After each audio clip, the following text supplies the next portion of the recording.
సీన్కి నేను ఊహించిన రెస్పాన్స్ డెఫినెట్గా వర్కౌట్ అవుతుంది.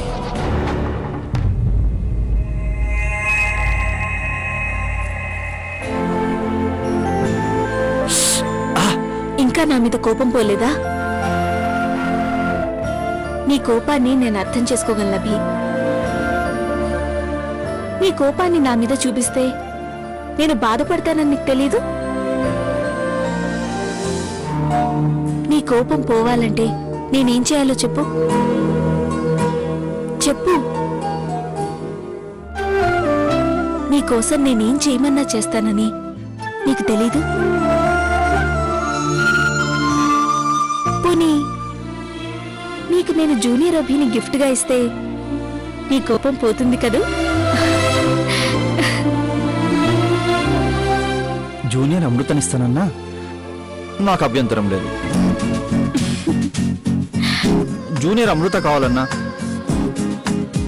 మనం ఇలా టైం వేస్ట్ చేయకూడదు అనుకుంటాను.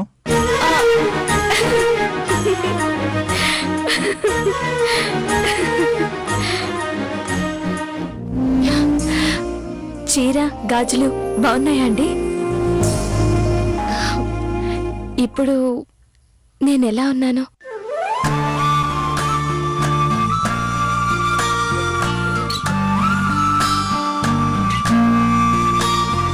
నువ్వు ఎలా ఉన్నావో మాటలు చెప్పాలనిపించట్లేదు.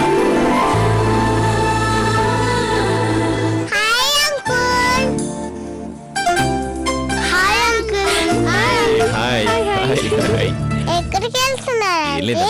మీ ఆంటీ నేను డిన్నర్ కి బయటికి వెళ్తున్నాం. అయ్యా మీతో ఆడుకున్నామని వచ్చామండి.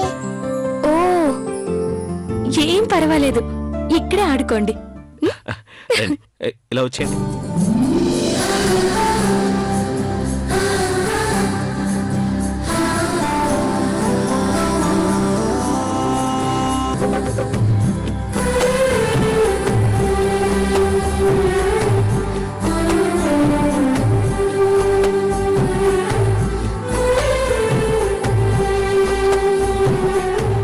Good morning.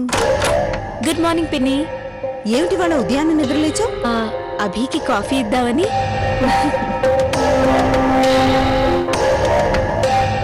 కొంచెం కొత్తగా, ఇంకొంచెం ఫ్రెష్గా, మరి కొంచెం వింతగా కనిపిస్తున్నావు.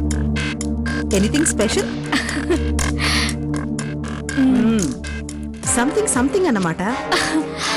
పిన్ని అభి కూల్ అన్నమాట.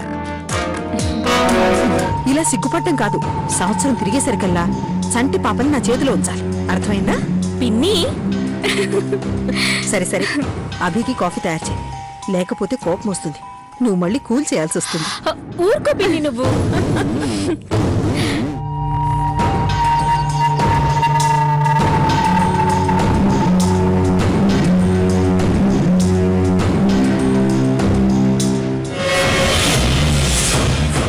మీరు చెప్పిన పని సక్సెస్ఫుల్గా పూర్తి చేశాను. నాకు ఫ్లైట్ టికెట్ రెడీ చేయండి. ఇప్పుడు నువ్వు వెళ్లాల్సిన అవసరం లేదవి. ఒకవేళ అది ప్రెగ్నెంట్ అయిందనుకో, గుట్టు చప్పుడు కాకుండా సింపుల్గా దానికి అబార్షన్ చేయించేస్తారు. అదే నువ్వు వెళ్ళలేదనుకో, అది జీవితాంతం ఏడుస్తూ కూర్చుంటుంది. నువ్విచ్చిన ఆ గిఫ్ట్తో ఇంట్లో వాళ్ళందరి గుండెల్లో గుబులు పుట్టాలి. బిడ్డను కని ఆ బిడ్డను చూస్తూ ఏడుస్తుంది, బిడ్డనిచ్చిన నిన్ను చూస్తూ ఏడుస్తుంది.